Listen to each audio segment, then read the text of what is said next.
Assalamu alaikum warahmatullah. Dear students, hope you all are okay. So today we are going to discuss about capitalization. প্রিয় শিক্ষার্থীরা, আশা করি তোমরা অনেক অনেক ভালো আছো। আজকে আমরা ক্যাপিটালাইজেশন সম্পর্কে আলোচনা করতে যাচ্ছি। তোমরা জানো গ্রামার অংশের ক্যাপিটালাইজেশন অ্যান্ড পাংচুয়েশন মার্ক হচ্ছে একটি সহজ আইটেম। তো এখানে ক্যাপিটালাইজেশন বিষয়ে আমি কয়েকটি নিয়ম আলোচনা করব। তো অবশ্যই ক্লাসটি মনোযোগ সহকারে দেখবে এবং কোনো প্রশ্ন থাকলে অবশ্যই কমেন্ট বক্সে জানিয়ে দিবে। সো দেখো এখানে আমি নিয়মগুলো লিখে রেখেছি।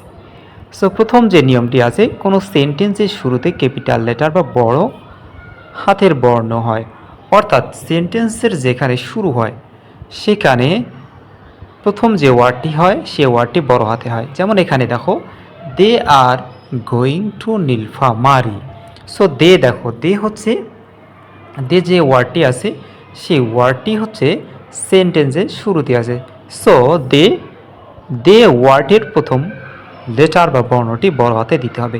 2 নম্বর নিয়মটি দেখো, ফুল স্টপ দিয়ে যদি কোনো সেন্টেন্সের পরিসমাপ্তি ঘটে এবং এরপরে যদি নতুন সেন্টেন্সের সূচনা হয়, তাহলে সেক্ষেত্রে নতুন যে সেন্টেন্সটির সূচনা হচ্ছে সেই সেন্টেন্সটির প্রথম যে ওয়ার্ডটি থাকবে সেই ওয়ার্ডটির প্রথম বর্ণটি তোমাকে কী করতে হবে, ক্যাপিটাল লেটার বা বড় হাতের লিখতে হবে। সো এখানে আছে I am going to Domar, এরপরে ফুল স্টপ দিয়ে আবার আছে I read in class 9। So দেখো এখানে আমরা আইকে তুলে দিয়ে যদি আমরা হি ব্যবহার করি তাহলে দেখো হি, তাহলে হি এর প্রথম যে বর্ণটি আছে এইচ, সেটি বড় হাতের লিখতে হবে।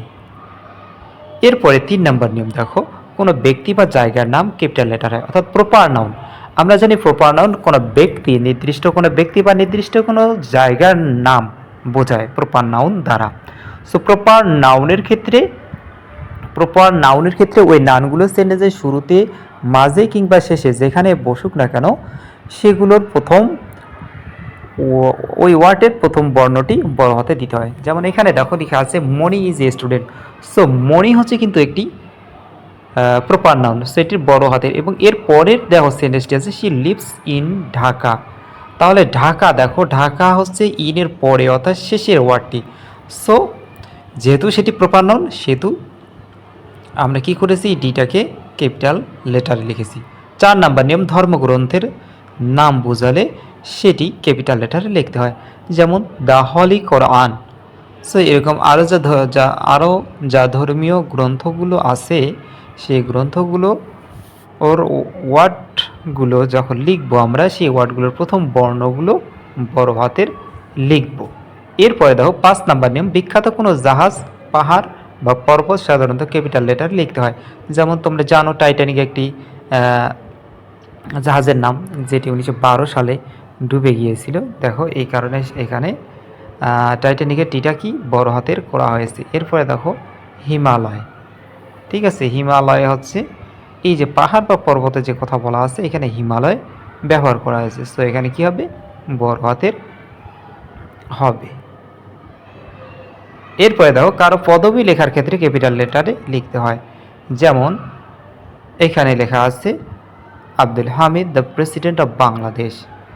সো এই আব্দুল হামিদ আগের প্রেসিডেন্ট ছিলেন, বর্তমানে যে আমাদের প্রেসিডেন্ট আছে তিনি হচ্ছেন শাহাবুদ্দিন, বর্তমান প্রেসিডেন্টের নাম হচ্ছে শাহাবুদ্দিন।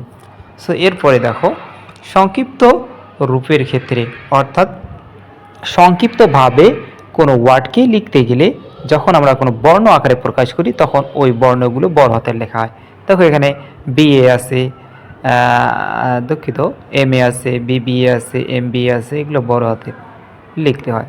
অথবা তুমি যদি এসএসসি ব্যবহার করো অথবা এইচএসসি, এগুলো বড় হাতের লিখতে হয়। এছাড়া কোনো সংস্থার নাম বা অনেক ধরনের নামগুলো আমরা সংক্ষিপ্তভাবে লিখি।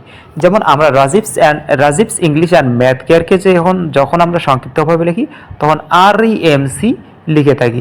সো আর বড় হাতের, ই বড় হাতের, এম বড় হাতের এবং সি বড় হাতের হবে, অর্থাৎ ক্যাপিটাল লেটারে হবে। নেক্সট অপশান দেখো, দেশের নাম সর্বদা ক্যাপিটাল লেটারে লিখতে হয়, অর্থাৎ দেশ বলতে ওই যে প্রপার নাউন আমরা আগে শিখেছি সে প্রপার নাউন। এরপরে 9 নম্বর নিয়ম দেখো, আই দ্বারা যখন আমি বোঝাই, অর্থাৎ আই যখন প্রোনাউন হিসেবে ব্যবহার করা হয় তখন আই সেন্টেন্সের শুরুতে থাক কিংবা মাঝে থাক কিংবা শেষে থাক, সেক্ষেত্রে বড় হাতের লিখতে হবে। এরপরে দেখো 10 নম্বর নিয়ম, সৃষ্টিকর্তার নামের প্রথম বর্ণ বা লেটার সাধারণত ক্যাপিটাল লেটারে লিখতে হয় এবং এই ওয়ার্ডটি যেখানে বসুক না কেন বড় হাতের লিখতে হবে। দেখো এখানে আল্লাহ ইজ অলমাইটি, সো আল্লাহ এখানে লেখা আছে, সো আল্লাহ ওয়ার্ডটি যদি সেন্টেন্সের অলমাইটির পরে থাকতো তারপর আমরা কি করতাম, বড় হাতের ব্যবহার করতাম। এবং দেখো সৃষ্টিকর্তার নামের পরিবর্তে যদি কোনো প্রোনাউন ব্যবহার করা হয়, তাহলে প্রোনাউন যদি ব্যবহার করা হয় তাহলে সেক্ষেত্রে ওই প্রোনাউনটি কোথায় বসুক না কেন সেটি দেখার বিষয় না, সে প্রপার নাউনটি প্রপার নাউন নয়, প্রোনাউনটি বড় হাতের লিখতে হবে, অর্থাৎ প্রোনাউনের প্রথম বর্ণ যেটি আছে সেটি বড় হাতে লিখতে হবে। যেমন আমরা যদি লিখি পরে সেন্টেন্স ওই বিলিভ হিম, এই যে হিম হচ্ছে প্রোনাউন, সো এখানে দেখো হিমের এইচ আমরা বড় হাতে লিখেছি। এরপরে দিন বা মাসের নামের বর্ণ বা লেটার সাধারণত ক্যাপিটাল লেটার হয়, অর্থাৎ দিন বা মাসের নামের প্রথম বর্ণ বা লেটার সাধারণত ক্যাপিটাল লেটার, যেমন স্যাটারডে, সানডে, মানডে। এরপরে যদি আমরা মাসের নাম লিখি যেমন জানুয়ারি, ফেব্রুয়ারি, এই ধরনের মাসগুলো আছে।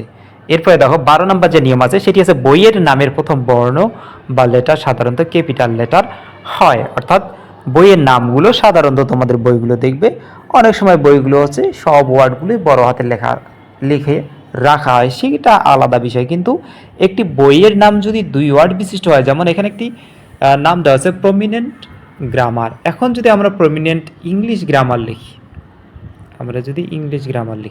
তাহলে দেখো 3টি ওয়ার্ড, অর্থাৎ 3টি ওয়ার্ডের প্রথম বর্ণগুলো বড় হাতের হবে। 13 নম্বর যে নিয়মটি আছে সেটি হচ্ছে কবিতা লেখার ক্ষেত্রে কবিতার প্রতিটি লাইনের, অর্থাৎ ইংরেজিতে যখন কবিতা লেখা হয় তখন প্রতিটি লাইনের প্রথম বর্ণগুলো বড় হাতের হবে। যেমন এখানে একটি উদাহরণ আছে, দ্য বার্ডস আর সিঙ্গিং, ঠিক আছে। এরপরে দেখো এই জায়গাতে এই যে ফুল স্টপ না হয় এখানে যদি কমা হইতো, এরপরে যদি আর একটি সেন্টেন্স শুরু হইতো, তাহলে সেক্ষেত্রে আমরা কি করব, সেই ওয়ার্ডের প্রথম যে ওয়ার্ডটি আছে সেই ওয়ার্ডটির প্রথম লেটার বা বর্ণটি বড় হাতে লিখব। যেমন the birds are singing, we are enjoying যদি আমরা ব্যবহার করি এনজয়িং। আচ্ছা দেখো আমরা সাধারণত জানি ফুল স্টপের পরে নতুন ওয়ার্ড শুরু হলে সেই ওয়ার্ডটির প্রথম বর্ণটি বড় হাতে হয়, কিন্তু দেখো কবিতা লেখার ক্ষেত্রে আমরা কি করেছি, এখানে লিখেছি দ্য বার্ডস আর সিঙ্গিং, দেখো ফুল স্টপ আমরা ব্যবহার করিনি, সেখানে কমা ব্যবহার করে পরের লাইনে আমরা চলে এসেছি উই আর এনজয়িং, সো এখানে উই এর ডব্লিউ আমরা বড় হাতের দিয়েছি। এরপরে দেখো চিঠির সম্বোধন সূচক অংশের প্রথম লেটারগুলো ক্যাপিটাল লেটার হয়। এখন এখানে দাও প্রথম চিঠির প্রথম অংশে যেখানে আমরা সম্বোধন করি সেখানকার অংশটুকু যদি 2টি ওয়ার্ড হয় তাহলে 2টি ওয়ার্ডের প্রথম বর্ণ হবে বড় হাতের, কিন্তু যদি ওয়ার্ডগুলো 3 ওয়ার্ড বিশিষ্ট হয় তাহলে সেক্ষেত্রে প্রথমটি বড় হাতের হবে এবং বাকিগুলো ছোট হাতের হবে। কিন্তু যদি ঘটনাক্রমে সেখানে কোনো প্রপার নাউন চলে আসে তাহলে তো তোমরা জানো প্রপার নাউন কোথায় বসুক না কেন সেখানে কি হবে, বড় হাতের ব্যবহার করা হবে। যেমন এখানে দেখো মাই ডিয়ার রিফা আছে, সো এখানে আমরা কি করতেছি, এম বড় হাতের, ডিয়ার আবার ছোট হাতের, ডিয়ার ডি ছোট হাতের এবং রিফা যেহেতু একটা প্রপার নাউন সেহেতু আমরা বড় হাতের ব্যবহার করছি। এরপরে দেখো প্রধান যে ধর্মগুলো আছে, অর্থাৎ পৃথিবীতে যে ধর্মগুলো আছে সে ধর্মগুলোর নামের প্রথম যে লেটার বা বর্ণ রয়েছে সেটি বড় হাতে লিখতে হয়। যেমন এখানে আছে ইসলাম, হিন্দুজম, ক্রিশ্চিয়ানিটি।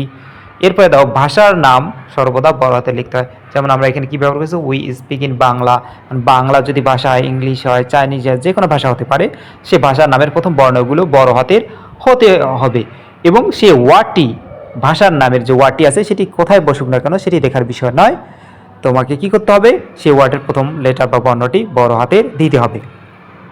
নেক্সট অপশন দেখো 17 নম্বর নিয়ম, জাতীয়তা বোঝাতে ক্যাপিটাল লেটার হয়। যেমন হি ইজ এ বাংলাদেশি, এখন বাংলাদেশি হোক, চাইনিজ হোক, ইংলিশ হোক বা অন্যান্য কোনো হোক, সেক্ষেত্রে প্রথম যে লেটার বা বর্ণটি আছে ওই ওয়ার্ডের, অর্থাৎ যে ওয়ার্ডটি দ্বারা জাতীয়তা বোঝাচ্ছে সেই ওয়ার্ডের প্রথম বর্ণটি বড় হাতে লিখতে হবে। এরপরে 18 নম্বর এবং সর্বশেষ নিয়ম দেখো, প্রতিষ্ঠানের নামের প্রতিটি ওয়ার্ড এর প্রথম লেটারটি ক্যাপিটাল লেটারে। যেমন এখানে দেখো আমাদের প্রতিষ্ঠানের নাম লিখেছি রাজীবস ইংলিশ অ্যান্ড ম্যাথ কেয়ার। এখানে দেখো যে কয়েকটি ওয়ার্ড রয়েছে সে কয়েকটি ওয়ার্ডের প্রথম লেটার বা বর্ণগুলো আমরা বড় হাতে লিখেছি। সো এই হয়ে গেল তোমাদের ক্যাপিটালাইজেশনের মোটামুটি ধরনের নিয়ম। সো ইনশাআল্লাহ তোমরা এই নিয়মগুলো লিখে রাখবে, এবং বুঝতে কোনো সমস্যা হয়ে থাকলে অবশ্যই কমেন্ট বক্সে জানিয়ে দিবে। তো আজকে এই পর্যন্তই, সবাই ভালো থাকবে। আসসালামু আলাইকুম ওয়া রাহমাতুল্লাহ।